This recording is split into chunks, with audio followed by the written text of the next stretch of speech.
Welcome to Wisco Dice. Welcome to Wisco Dice. Hey, you folks, it's the Conesy with the most. What is going on? I am joined by the one, the only, the Stark, the raving, the mad one himself. Hey, Brian, what is going on? Yo, yo, yo. Finally, Wisco Dice is back. We're back in the saddle again. How about them apples? Pretty awesome. See if we remember how to do all this. That is true. It's been about a year and a half, almost 2 years now since we've actually recorded a full episode. So, just real quick, it is January 6th, 2021. We are recording episode 76 of the Wisco Dice Tabletop Gaming Podcast. Woo. Yeah, woo. So, obviously, we said we're back. I want to just kind of real quick touch on something for all you folks out there. We are planning this to be a regular monthly recording again. I've been hit up at conventions. I've been hit up online. When are you going to record? When are you going to record? When are you going to record? When are you going to do shows? We're back. We're finally back in the saddle. Life happened. It took some time to get that straight. Both Brian and I had some life things that went on. It's resolved. We're able to get back in front of the microphone, and for you guys, we are happy to still be here and not be the podcast that just died and went nowhere. How often, Brian, are we going to be putting out episodes? Every month. And indeed, our release schedule is planned for the second. And that might even be more than before. Yep, even potentially more of that. But we're going to plan to at least have a brand new episode in your podcast feed on the second Friday in every month. That's awesome. It is. So, Brian, what do you think the listeners can expect of the show from now on? I guess it's going to be a lot of different gaming coverage. I guess that's maybe a little different from what we did previously, but definitely a lot more board games happening right now. Things, obviously, with COVID are a lot different and a lot harder to get together and play games, so haven't had a chance to do a lot of miniature game pushing. We're still involved with those, but a lot more virtual board gaming and has been happening as of late. Yep, I would totally agree with that. And then the other thing we probably try to get some stuff in if we actually do hobby is we'll probably do some hobby talk on some of these shows as well, and just maybe give some tips about painting miniatures or whatever it is we're working on that we're really inspired on. But I think those are going to be the two main topic areas that we're going to be talking about in upcoming shows. Yeah, I assume the hobby part would always be a mainstay, I guess, of what we're up to. That's the hopes. Let's jump into what games we've been playing recently. You made mention of a lot of online gaming, Brian, so why don't you go ahead and kick things off? What are some of the games that you've played recently? Yeah, so we still managed to get together for some board gaming every now and again. I guess there's a few virtual resources out there. Just as simply as using like a webcam and Discord, you managed to figure out pretty good to host some games that way, having like a webcam set up to film the board, and then either like pictures and a chat channel in Discord has worked really well for us. And we were playing Mysterium Park that way. Probably a lot of people, I assume, are familiar with Mysterium at this point. Mysterium Park is just I'd say a trimmed up, more compact version of the regular Mysterium board game. It plays pretty similar, a little different as far as the stages go and a few other parts to it, I guess. But otherwise, it's kind of the same basic idea with the ghost giving people clues and you're trying to pick out from the images you're given to identify. I guess it's, I don't know, Mysterium's a little different. It's like, is it the murderer you're finding or the person who's murdered? I guess I don't recall that now, but I think in regular Mysterium, you're trying to give away these are various murderers, but not necessarily your murderer. Potentially your murderer that you're giving visions for, and then potentially locations. There are definitely locations where murders happened, and then potentially weapons. Whereas Mysterium Park, the persons are people who are innocent that you're giving clues to, and then places where it definitely didn't happen is what you're giving clues to, and then ultimately they try to solve your murder. Okay. Yeah, that's how it works out then. In Mysterium Park, it's all kind of like a carnival themed, so that's a little different than the other version as well. Yeah, definitely a rethemed and retooled version of the game. But yeah, so that's been pretty fun. A lot of people like Mysterium. It's a good kind of co-op, kind of more of a party than like a hardcore strategy game in my mindset. That's another resource we've been using quite a bit of is Tabletopia. Just the other day, we played Cartographers on there. I thought that actually worked out really slick on Tabletopia compared to. I mean, it's kind of fun to draw it out in the regular game. Like the idea of this game is you're mapping out like your kingdom, or the new to be kingdom, or something like that. So you're given different. It's almost kind of like a Tetris style grid. You're kind of filling in with these different shapes of different types of land areas, and then there's, I think it's different every game because you deal out the cards for it. But then there's different scoring mechanics as you go through like a full year. It's broken up into seasons for each scoring round, and then you're drawing out this map, and whoever gets the most points created the best kingdom essentially. And Tabletopia was really cool with that. It worked pretty slick. So there was like little colored chips you would put on your board, and it all kind of was dropped right into place, and then had all the score counters in there. I thought that was really cool. Tabletopia has been really cool for us. I guess you only need like one membership, and then you can have other people join and play games with you. It's pretty slick, and there's a fair amount of free games on there, which is pretty cool. You don't even need a paid membership necessarily to play games on Tabletopia, but the library of available games is much less if you don't have somebody using a paid account to get access to all of those full blown games. So the premium, I guess they call them premium games on Tabletopia. I see. Well, yeah, so that was the first time I played Cartographers. I thought it was a pretty cool game, though, and I could definitely be down for playing that again. I thought it was kind of fun. The regular board game version of it, it advertised as like 2 to 100 players or whatever, so it's unlimited in player counts, which is pretty cool. And then you can like print out more sheets online for the actual game when you run out of them. Yep. Then another, I think it might be one of my more favorite games I've played recently, was Artemis Project. That was available free on BoardGameplay.com, which was pretty cool. It has a pretty slick interface. Relatively new, so occasionally you run into a bug, but they fixed one like super fast the other day when we ran into one like early in our game, so it wasn't a big deal to restart, but I was surprised how fast the admins jumped on that. Anyway, that game, you're trying to like kind of well, I don't know if it'd be colonized, but you're like settling. I don't remember if it's a alien planet or a moon or something like that, but you're kind of operating the space base and building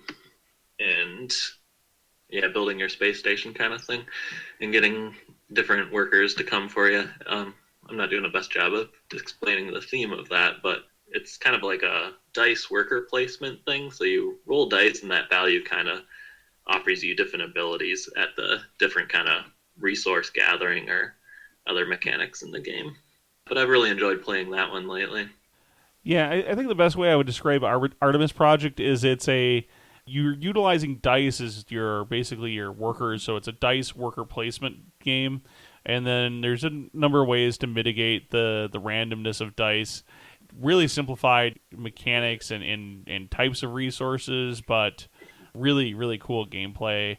And there's a little bit of backstabbiness and definitely some player interaction. And if that's your thing, then Artemis Project is definitely a game I would strongly recommend and check out.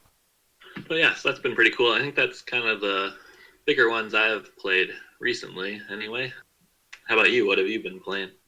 So I've been playing a couple of games from Stonemaier Games recently. One of them's by the name of it's called Pendulum.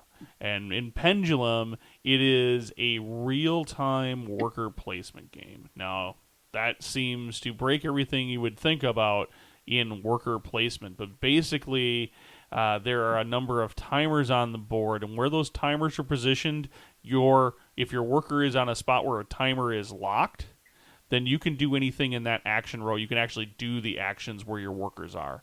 If your timer is not and these are little hourglass timers. If the hourglass is not in the timer row or in the row that you where you're putting your workers, then you can place your workers there. So it's One's timer is 45 seconds, and when it runs out, any player can go ahead and flip it and to the other row in that section. So there's like a purple section and a green section and I think a black section on the board.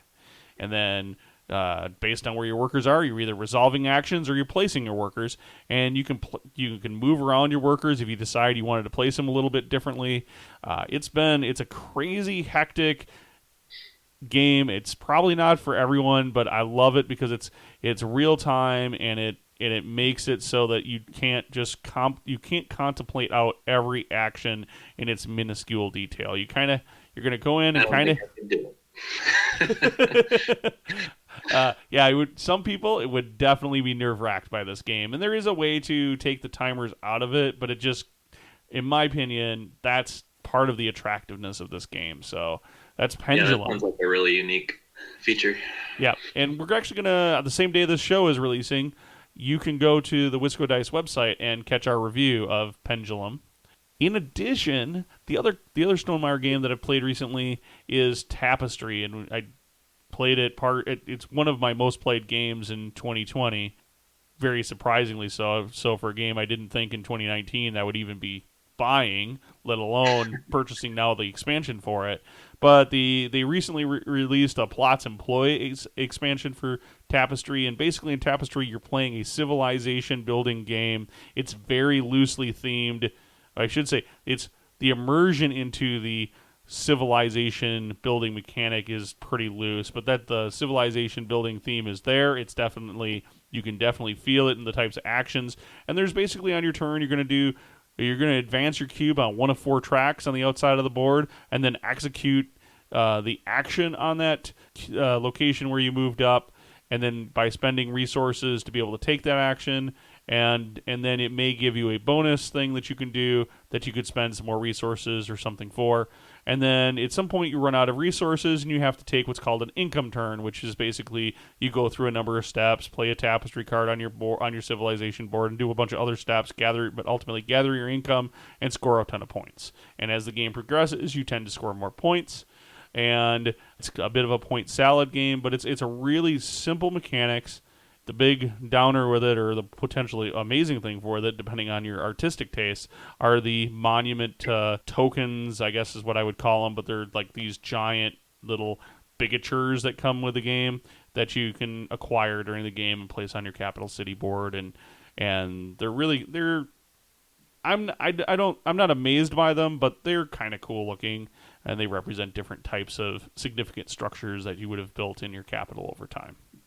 So that's Tapestry, and something I've really enjoyed playing a bunch, particularly in 2020. And then the final game I'm going to touch on, and that's Clank Legacy.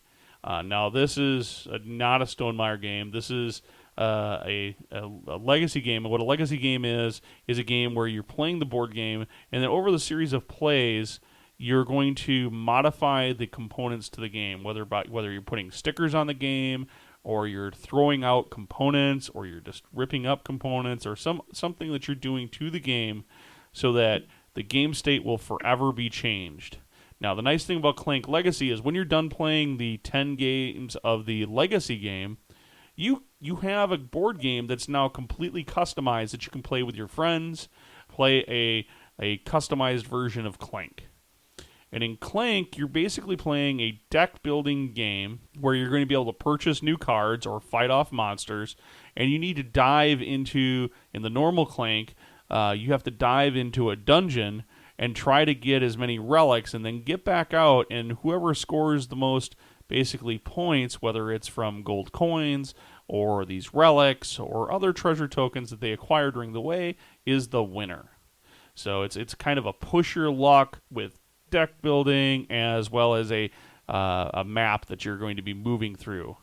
So a very, very fun game. We've been having a blast playing it. We just finished our 3rd game of Clank Legacy into it. And I'm not going to give any of the spoilers away, but I'm just going to say if you get a chance to play Clank Legacy, it's totally worth it if you can pick it up.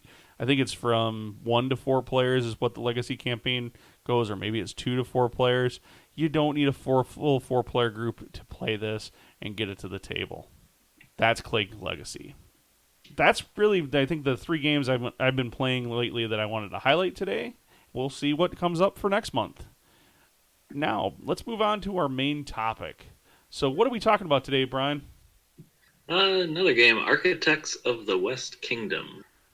All right, so let's start in. For these kind of board game reviews, we're going to break them down into three segments. We're going to talk about the components quality. We're going to talk about the gameplay, give you kind of an overview of how the game works, and then we're just going to give us our overall thoughts. You know, is it a good game? Should you go out buy it? That kind of thing. Now, this is going to apply, I think, if we talk about miniature games as well in the future. We're going to break, if we do a miniatures game review, it'll be very similar, but we might be talking, instead of the components quality, we might be talking more about the miniatures quality. So that's kind of how I think we're going to structure that. If there are other things you guys want us to hear as we go through these game reviews, and you want to see if we'd add it in, please let us know. We're very available on all of our social media outlets, whether that's Facebook, Twitter, or Instagram. Or if you want to go ahead and send us an email and talk to us that way, we're happy to hear from you and take your feedback. We're looking to continue to improve these reviews that we do for not only the board games, but in all of the miniature games we plan on reviewing as well. So that said, let's talk about the components. Now, Brian, I think it's been a while since you've actually sat down and played the physical copy of this game, hasn't it? I actually don't think I did play the physical copy. Uh-oh. I think I've only played it virtual. So. Well, there's Conesy figuring something out. Well, I will talk about the components quality anyways, because I own a copy of Architects of the West Kingdom. So the game's been out for a little while now, and it was about a year ago that I was introduced to this game. And at a little event that a real good friend of mine puts on that we call politely Cabin Con, which is just a little invitational event that we all go to every year, and we're all just playing, we just play a ton of board games over the course of 4 to 5 days and drink a lot of alcohol and have a great time. Now, in Architects, the components themselves, all of the components, they have this art style that I think is really cool. It's very crisp art on the player boards, the game board, and all the cards and other components. I do find that the game art sometimes, particularly on the game board, can be almost a little too much to be able to sort out where the action spots are. That's something that you can see on the online version as well. When we talk about the online version, we're talking about the Tabletopia implementation. Brian, is there anything with the game board or components on the virtual version that seems to be really cool in your mind? I mean, it does have a lot of art going on, like you said. When I first saw it, it was really hard to kind of determine what you were doing on the game board, like looking for steps or something like that. But I mean, as soon as you got in a few turns, it all kind of made sense. And the board placement is really like a free placement, so there wasn't really a set order necessarily to doing anything on there. So once you kind of got the rhythm of it, it all kind of worked out, I think. But yeah, really colorful and nice art. And a lot of different characters. There's also a lot of female characters. Was kind of a cool thing in the game.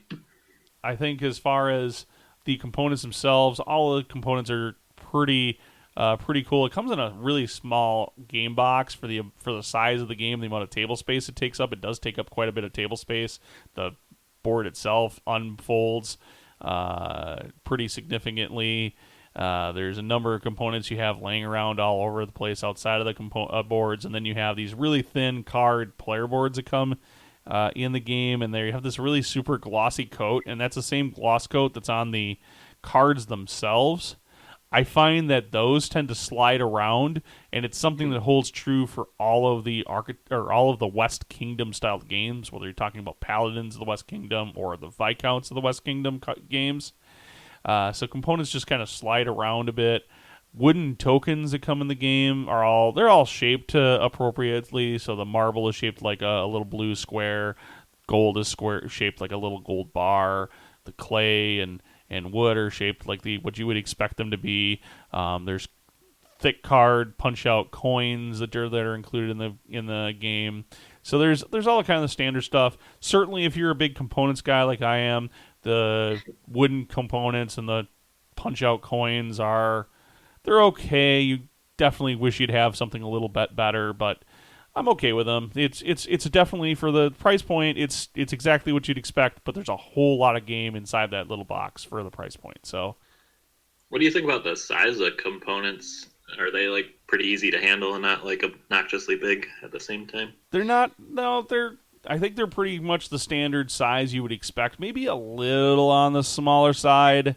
Like I find that the wood, particularly, like it's cool in its little shape, but they're so thin because they're almost, I don't know, they're like thin bolts. They're a little bit bigger than a toothpick as far as thickness, so they're a little bit challenging to pick up and grab sometimes, or if you're trying to grab 3 or 4. But otherwise, I think the components are they're just fine for like I said, the price point that you're getting, and pretty appropriately a size. Maybe a hair undersized from what you would expect, but nothing too significant. All right, so let's talk about the gameplay itself. What you're going to do in the game is you're basically playing as some kind of lord in this local area, and you're going to utilize the workers that report to you to do various actions on the game board to collect resources, construct buildings, construct the cathedral, and all of these things you're going to be doing, as well as hiring apprentices, you're going to be doing with the ultimate goal of scoring points. So you are given, I believe it's 20 workers at the beginning of the game, and you don't have any way of earning additional workers. Those workers you're going to take, and when it's your turn, you will place it on one of any of the available action spots on the board. Some of those action spots will give you resources. Some of those action spots will let you build buildings. Some of those action spots will let you hire apprentices. And over the course of the game, you will slowly run out of these workers. So there's an additional action spot that you're allowed that allows you to gather up workers. Now, those workers that you gather up don't necessarily have to be your workers. They could be your opponent's workers. So, and if you capture your opponent's workers, you can send them to the dungeon, basically, or to the tower, and then your opponent can have to waste an action to go get them out. And when you sell your opponent's dudes to the tower, and yes, I do mean sell, you get good money out of it. You get a coin you get a silver coin for every one you turn in, because your opponents, they're probably a little underhanded and doing dirty deals. So it's that's a big thing that happens in the game. The other thing that happens in the game is you have this concept of virtue. So there is a virtue track on the left-hand side of the game on the game board, and during the game, as you do things such as going to the black market or building certain nefarious buildings within the city, you will lose virtue. But you are also going to gain virtue if you give the king resources or build on his cathedral. You're going to gain virtue. And at certain points, there are definitely advantages to losing virtue as well as advantages to gaining virtue. The biggest advantage disadvantage is going to be gaining victory points or losing victory points. But as well, there are other little tidbits of bonuses as you either decrease your virtue so far or you increase your virtue so far. Ultimately, at the end of the game, when you're all done placing all of your workers, there is I can't remember the name of the section on the board, but it's the guild hall section of the board. That's what it's called. So when you go to the guild hall, you're able to place a worker. That worker is placed there permanently, but it doesn't let you build either on the cathedral, paying some resources and discarding a building card, or you can use it to build a building card out of your hand, which will give you probably something either instantaneously or an end game scoring bonus, or give you some other immediate type effects. So when that guild hall section of the board fills up based on the number of players in the game with permanently placed workers, that triggers the game end. There is one more final round, and then you do the scoring. Whoever has the most points, like I said earlier, that's the person who's going to win. What do you think about that gameplay, Brian? Is that I think this is obviously this is a game I think we both enjoy, but from a gameplay perspective, what intrigues you about that gameplay? I think it's been pretty fun. I do like that there's some player interaction, but you're not always trying to stab each other in the back. So like there's only that little mechanic of stealing your opponent's workers occasionally, and usually that's kind of a valid reason to do so. So it's not the worst in like game wrecking thing or anything like that. And otherwise, it's just kind of there's a little bit of competition for who takes certain spots like sooner and building stuff like that. Um, Otherwise, I really kind of like you're left to your own strategy for the most part, gathering your resources and just kind of competing to be the best rather than trying to backstab each other all the time. I guess you could probably play a little dirtier and maybe try to screw people over all the time, but I've really liked kind of picking your own track. There's also a few different ways to score points, so you can always try a different way every time you've played. Like I've kind of tried a few things. None of them have really worked out for me because I don't think I've won a game yet, but it's always been pretty fun. That sounds awesome. So yeah, I think as far as my overall thoughts on this game, Architects of the West Kingdom is I think I talked about it on my most recent diary episode. It showed up as one of my number five or on my top five games of 2020. Was when I got introduced to this game, I had never really heard of it. I had kind of heard of the West Kingdom series, and they were still putting out. They hadn't put out the third game in the series at that point. I got introduced to it, and the art style at the time, I was like, it's a little cartoonish. Maybe it's a little kiddish of a game. And I've realized after playing it that, oh my goodness, there was a lot of game here, and it was a ton of fun. And I immediately picked it up, and I brought it home, and I got it out to board game night a couple of times before we had to lock down for COVID. And being able to play it online with friends, it's been a very easy game through the Tabletopia implementation to get people to play. And there's a number of great how to plays out there, how to play videos out there by other content providers, content creators, and it makes it a real easy game to get people going, get started. And while yes, I think the up ramp the first time you play is a little bit off because there's a ton of action spaces and you're really not sure what to do. Once you kind of get the gist of the first two or three actions, what aren't necessarily critical in your opening hand of building cards as well as the cathedral track, kind of give you some guidance as to maybe if you haven't played, these are some of the things you might want to do and should be kind of help guide you for those first three or four worker placements. And then you're like, oh, okay, I got the game. And then how do I do this? And how do I do that? And these kind of things really help. Uh, Overall, I think this game is a really good game. I would definitely strongly recommend it for someone's game collection. And I think, Brian, we're going to make something up on the fly here, but I think we should do like a 1 to 10 rating on board games, very similar to what Board Game Geek does, and give this kind of a 1 to 10 type rating. Is this a 10 being, oh my God, this I just built the most amazing building ever in my life, or a 1 being, oh Lord, the whole hovel just fell down on top of my head and I got one of those big cartoon lumps.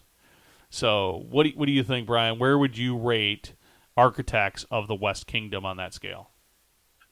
I've really liked it, and it seems like a pretty quality game. I guess as for my personal opinion, I'd probably give it probably an 8 or so. Like I'm definitely willing to replay it many times. Like nothing soured me on the game at all, and it seems really good. So I think I'd give it an 8.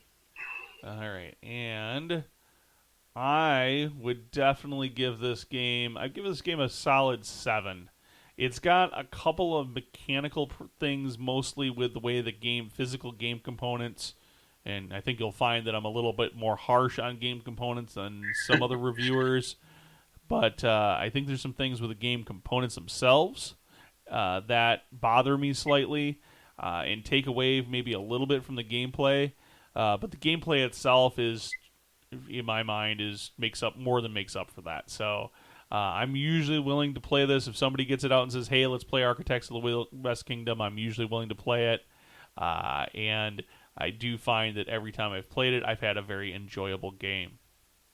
Yeah, I've noticed every time I've played, like I feel like something is kind of like different in the flow of the game based on like maybe the buildings I get in my hand to start or like the artisans that come up on the board. Like every time I've kind of tried a different strategy and every time like something seems to go a little different. So that's been really cool in the replayability, at least for me anyway.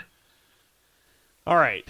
So that is Architects of the West Kingdom. Go out, check it out. You can play it on Tabletopia. You can check it out before you have to buy, before you buy a physical copy. But I will say that Renegade Game Studios, who published this game, they've made a game that I think is going to be a game that people are going to be picking up and purchasing for years to come. So definitely, I think from Brian and I, this one's getting a Wisco Dice seal of approval. For sure.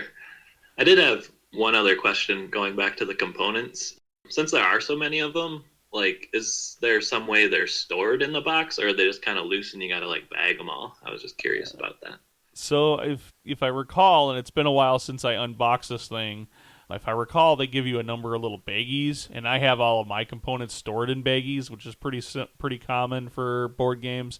But they're Yep. just little plastic bags that you put everything in, and that the box is so small that and it's a bit heavy that there's not a lot of room when you get out the game board and the other components in the box, and then you get all of the baggies of stuff on top of it. There's not a lot of room for things to move around inside the box, so that's nice. Mhm. But yeah, there is no organizer or anything like that within the box. Yeah, and then generally, I guess unless you have little trays or something, you just gotta scatter the pile of resources throughout the table because there's not really board game spots where those resource chits are like sitting. So you gotta collect them from some pot. That's actually a really good point. So actually, I'll put it in the show notes on the Wisco Dice website. We use they were for baking cups. So they're like silicone baking cups that we use to put those components in, which helps us keep the organization of the physical game or any physical board game organized on the table a bit more. And then we can give players those little silicone cups as well, so they can kind of keep their stuff organized in their, on their in their player area as well. So those work out really well for not only this game, but pretty much any game that has components that are like in just little piles off to the side of the board. And it makes it nice that if somebody's sitting on the other side of the board where the components are and they need to get 3 wood, you can just hand them the silicone cup. Here you go. And then they grab what they need and can hand it back. Yeah. And since you weren't super enamored with some of the pieces in the game, have you noticed any like I don't know if secondhand is the right word, but I see a lot of things where people like 3D print their own pieces and stuff like that, or even sell them on something like Etsy and stuff like that. Have you seen any like alternative pieces that catch your eye for this game at all? I don't know how many there are for it. Stonemaier ran a game. I went back to Stonemaier. They ran a Kickstarter, several Kickstarters a while back for basically replacement game components, and so I have those on hand. But there are a number of Etsy sellers that sell replacement bits for this game, or there's a couple of other big vendors out online that have replacement bits for this game so that you could get like replacement and getting replacement components like wood and stone and brick and coins are all fairly easy and fairly common components. The marble is the interesting one in this game as far as finding a cool replacement component, but I do plan on acquiring replacement components, at least which will be just the marble, which is the one I'm missing right now, that I can sit in my components boxes and be able to use as kind of an ad hoc basis. I will put some links as well. That isn't a good point. I will put some links for that as well on the Wisco Dice page for a couple of different alternate components companies that I can find that are great alternate components for this particular game. Yeah, that's pretty cool. They are pretty generic pieces, so I'm sure there's a lot of variety out there you can choose from. I don't know if it's the gamer in me or something, but I don't know. Having cool little components is kind of fun. Well, and I just put up like just as one of the alternate components, the coins themselves. I think it was this week's Kickstart Monday, so it would have came out on the 4th, I believe. So Monday, January 4th, Kickstart Monday, which is a blog series that I do where I find 2 Kickstarters every week and talk about those projects a little bit and give you some reasons why I think you might be interested in backing them. And so on this week's episode or blog article, I did target a Kickstarter that had replacement metal coin bits, which for any of your board games or role-playing games where you need metal coins. And then I talked about also a replacement components Kickstarter as well. So a couple of really cool Kickstarters. Maybe that wasn't this money. Maybe that was a while back, actually. I don't think that was this money because I think I talked about dice. I should actually look at the website before I start. Nope, there was the Blinging the Games one. So their Blinging the Games is from Vesuvius Media, and that had a bunch of cool alternate game components. Not necessarily any for this game, but some cool alternate game components for other board games you might be interested in. But like I said, I'll find a couple articles or a couple of links to particularly vendors that sell alternate components that I think you might be interested in if you want to bling up your Architects of the West Kingdom game. Okay, so real quick, we've obviously brought back the show, and we appreciate so much for you guys taking the time to listen. It means so much to us that you're still engaged and still with us. And for you guys that are new listeners, we are so excited to have you be part of the Wisco Dice community. Make sure if you you enjoyed what we did here, you enjoy the show, that you leave us a review on any of your favorite places where you can go download and listen podcasts. We really appreciate that. Whatever search algorithms these things do to help suggest podcasts to other people will help us continue to grow our gaming community, and that only is going to benefit you guys as the listeners. Also, take the time to give us a like on our Facebook page.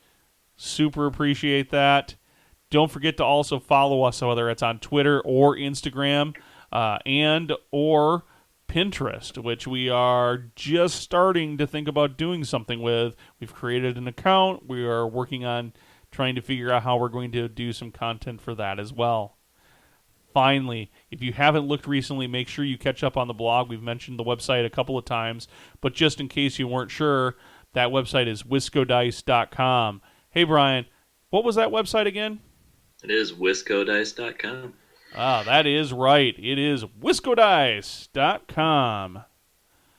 If you have any other questions or comments, please reach out to us. We're also available via email. All of our contacts are on our website at wiscodice.com.